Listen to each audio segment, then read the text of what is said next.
और चूर्ण को भा दिया और वो चूर्ण जाकर के मालूम क्या बना, अहरियक नाम की घास बना।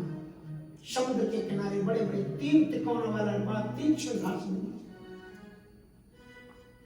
और वो जो बचा हुआ थोड़ा सा टुकड़ा था उसे उन्हें फेंक दिया, उसे मछली निकल गई। उसे एक जरा ने निकाला मछली को, उसके पेट में वो निकला। देखो क्या लीला है भगवान। उसने चमकते उस लोहे के टुकड़े को देखा, उसने अपने बाण के आगे लगाया। भविता पिता भगवत को भी बताते हैं कि पूर्व जन्म का बाली था। आज राम जी ने उसको छुप करके बाण से मारा था और वो बाण राम जी को मिलता है कृष्ण।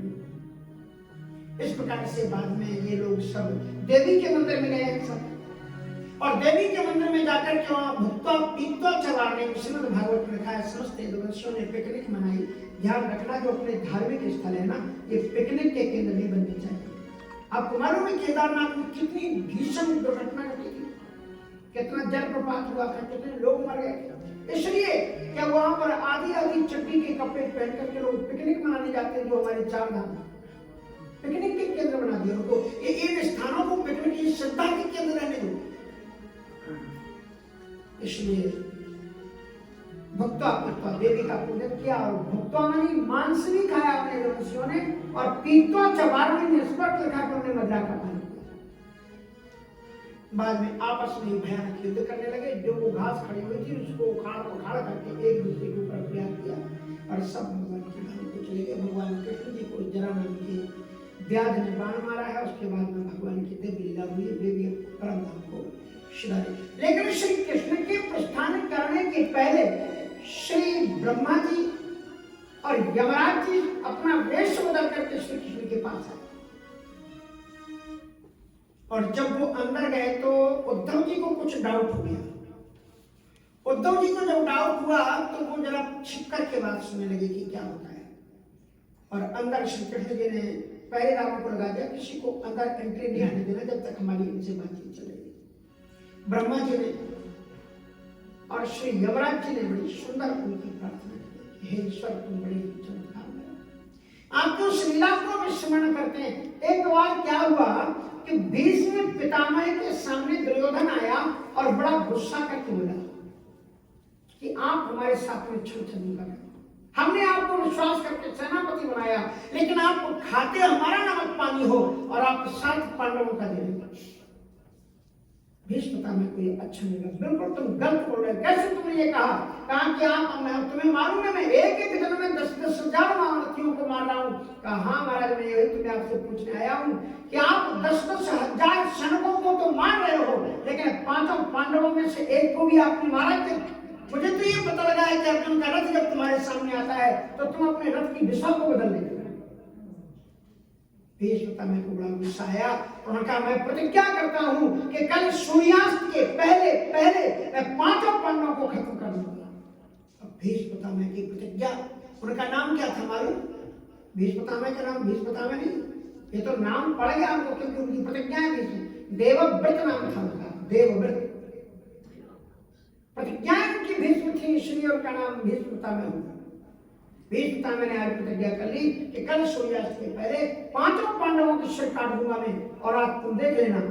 और ये खबर पांडवों के परिवार में चली, चारों तरफ कोई राम। भीष्म पितामह की प्रतिज्ञा को कौन टाल सकता है? अब महाराज सभी दुखी हुए कि अब क्या। अर्जुन तो आराम से सो रहा था, किस किस को याद करिए, किस किस को रोई। भगवान श्री कृष्ण जी आए, कहा सारे लोग रो रहे, तुझे कोई चिंता नहीं? कब मेरी चिंता करने से कुछ बात बन जाए तो मैं चिंता करूं, मेरे जागने से कोई बात बन जाए तो मैं चिंता करूं, मेरे रोने से कोई करना तो तुमको ऐसा हो, तुम्हें काहे को चिंता करो। व्यास भरोसे कुंवर की सोवत पाऊं प्रसाद। और भगवान श्री कृष्ण जी अंदर गए। द्रौपदी बिलख बिलख करके रो रही थी। आज खाना पीना कुछ हुआ नहीं था क्योंकि वो सब जानते थे कल निश्चित रूप से 5 पांडव मरेंगे। भीष्म पितामह ने प्रतिज्ञा की। श्री कृष्ण जब अंदर गए तो रोती हुई द्रौपदी को देखा। कहा द्रौपदी देखो रोने धोने का पता नहीं, ये माताओं का कुछ स्वभाव होता है, इनकी आंखें नल की टोटी की तरह होती, जब चाहो तब खोल दो, जब चाहो तब। क्या रोना धोना मत रहा है, मुझे बड़ी जोर से भूख लग रही, दिन भर मैंने रख चलाया, भोजन चाहिए। कहा तुमको खाने की पड़ी है, मेरे यहाँ पर प्राणों खिलाने पड़ेगी। कहते तुम मुझे भोजन कराना चाहते कि नहीं कराना चाहते कि मैं जाऊँ यहाँ से?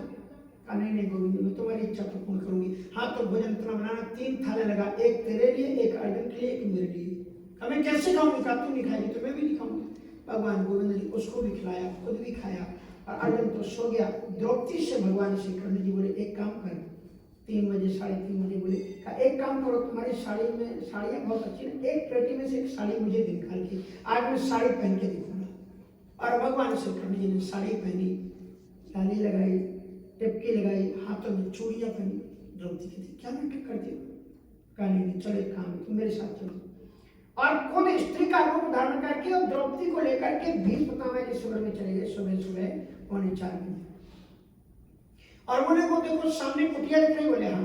बोले वहां पर भीष्म पितामह जी रहते हैं। उनका नियम है कि प्रातः ब्रह्म मुहूर्त में स्नान करने के बाद में वो तर्पण करते हैं, और तर्पण के बाद में जो भी उनके सामने आ जाए वो जो मांगे उसको देते हैं, आशीर्वाद देते हैं।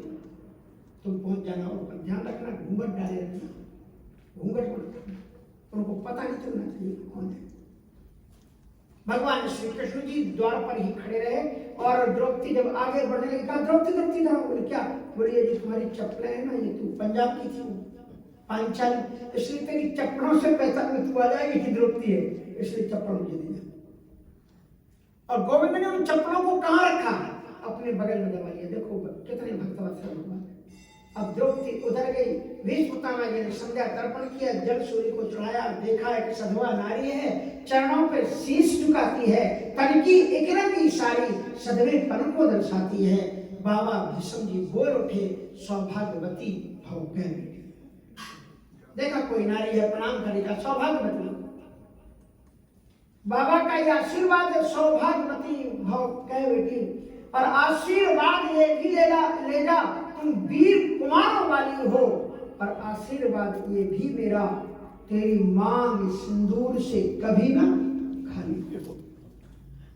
और जो ही इतना कहा तो द्रौपदी ने अपने घूंघट को उठा दिया, कहा पहले मुझे गौर से देख लो,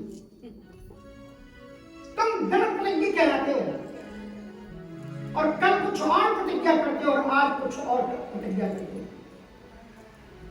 मुझे ये बताइए कि आपकी प्रतिज्ञा कौन सी सत्य होगी, कल की प्रतिज्ञा या आज जो आपको बोले हो कि तेरी मांग सिंदूर से कभी ना खाली हो? तो बाबा साफ साफ सुन लो, मेरे 5 पतियों में से यदि एक भी मारा जाएगा तो बोलो बाबा आशीर्वाद क्या झूठ नहीं हो जाएगा?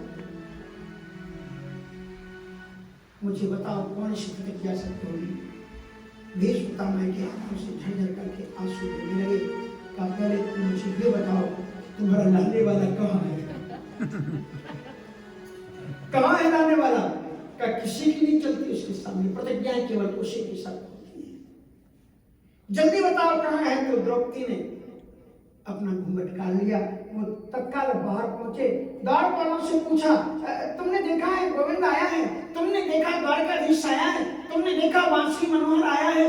नहीं यहाँ तो नहीं आया। बोले जरूर आया होगा, ऐसा हो नहीं सकता है। चारों तरफ नजर घुमाई, कहीं भी गोविंद उनको नजर नहीं आए, पर ड्योढ़ी के किनारे एक कोई स्त्री खड़ी हुई थी। भीष्म पितामह जी तो किसी स्त्री को स्पर्श करते नहीं थे, पर उसकी स्त्री के घूंघट के अंदर से भी उसकी चमक बाहर निकल रही थी। जैसे हीरे के ऊपर कपड़े रख दो उसकी दमक बाहर निकलती है, ऐसे गोविंद को कोई कपड़ा उसकी ऐश्वर्य को छुपा नहीं सकता। भीष्म जी पितामह जी गए और उस खड़ी हुई स्त्री के घूंघट को उठा दिया।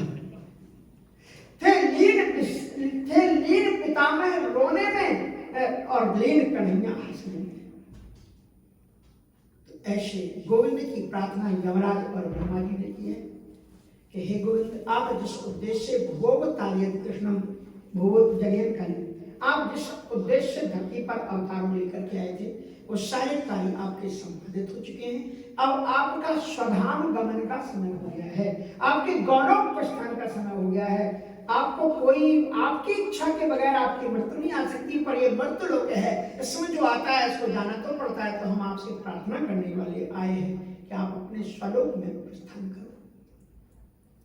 प्रार्थना करने के बाद में जब दोनों निकले, उन्हें देखते ही उद्धव जी ने पहचान लिया ये तो यमराज और ब्रह्मा जी ने बात भी चुप करके सुनी।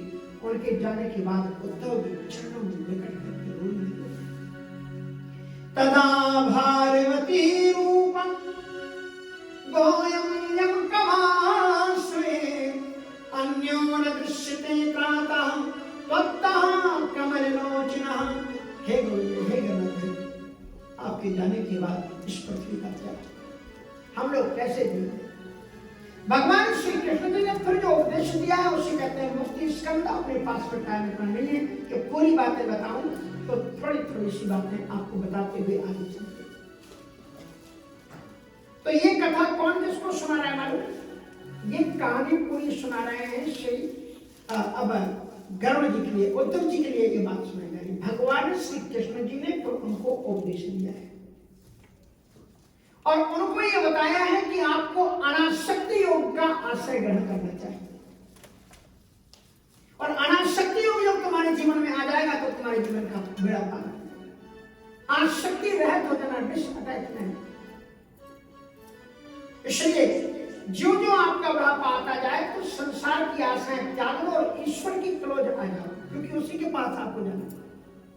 दुनिया घर बार जाना, नाते रिश्तेदार जाना, कुटुंब और कबीला जाना, जाना जहाना है। रुपया और पैसा जाना, अपना और पराया जाना, पर उसे नहीं जाना तुझे जिसके पास जाना है। उसे नहीं जाना तुझे जिसके पास जाना। अनासक्ति कैसे आएगी? तो उदाहरण में भगवान श्री कृष्ण ने कहा, दत्तात्रेय जी कहते हैं, एक बार यदुर नरेश रास्ते में चल जा रहे थे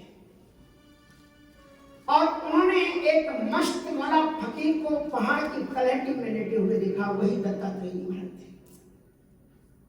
हट्टे चंगे एकदम मस्त चेहरा, भूमि पर बिना कपड़े के लेटे हुए थे, कुत्ता पास में बैठा हुआ था। उसको देखकर के उन्होंने कहा कि महाराज एक बात पूछूं आपसे? बोले हाँ पूछो। कहा कि जो मनुष्य है, मनुष्य को खाने पीने के लिए तुम्हारे चेहरे पर जो तेज है ये कहां से आता है? क्योंकि चेहरे पर तेज तब आता है जब खाया पिया जाता है, अच्छे मुनक्का, बादाम, काजू, पिस्ता, बादाम ये सब खाओ तब तेज आता है। और काजू, पिस्ता, बादाम के लिए पैसा चाहिए, और पैसा उसको ही मिलता है जो परिश्रम करता है। उद्यमे नहीं सज्जन्ति कार्याणि नहीं उन्नते नहीं सुप्त सिंह से प्रवसन्ति मुखे मृगा। उद्यम करने वाले को ही पैसा।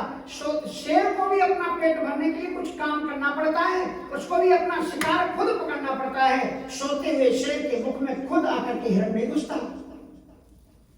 और तुम जिस प्रकार से पड़े हुए इस पहाड़ के नीचे, मुझे तो नहीं लगता तुम कुछ करते हो। और अगर कुछ नहीं करते हो और ये भोग पदार्थ भी नहीं खाते हो, फिर भी तुम्हारे चेहरे पर ये जो चमक है, ये जो लाली है, इसका रीजन क्या है? गृहस्थ एताम पत्नीम विलीना ये चांसा। क्या हम गृहस्थियों के भी जीवन में ये चमक, ये आनंद, ये आसक्ति? दत्तात्रेय जी महाराज ने कहा कि बालक एक बात बताएं। इसका कारण यह है कि संसार में दो प्रकार की चिताएं होती हैं।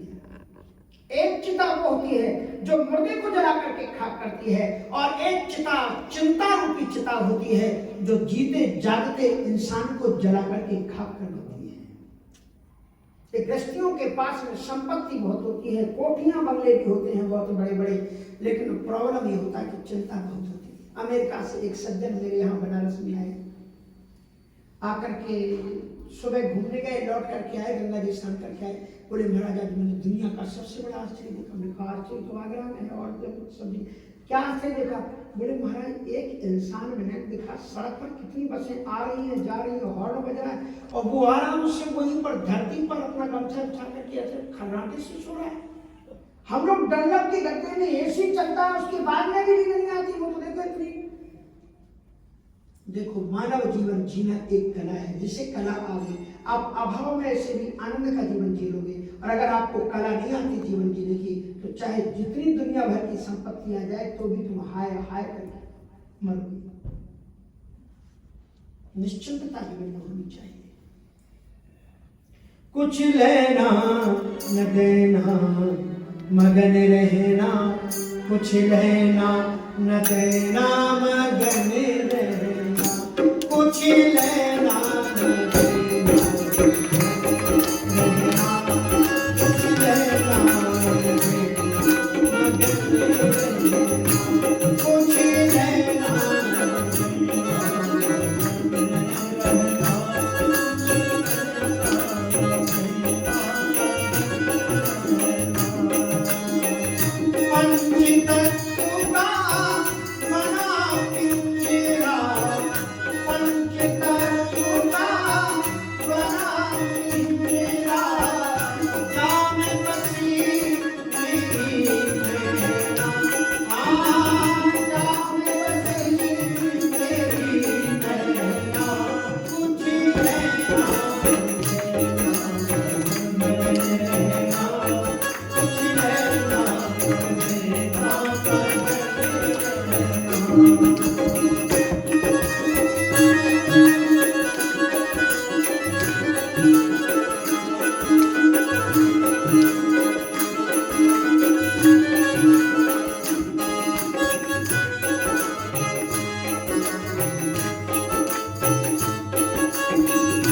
निर्मल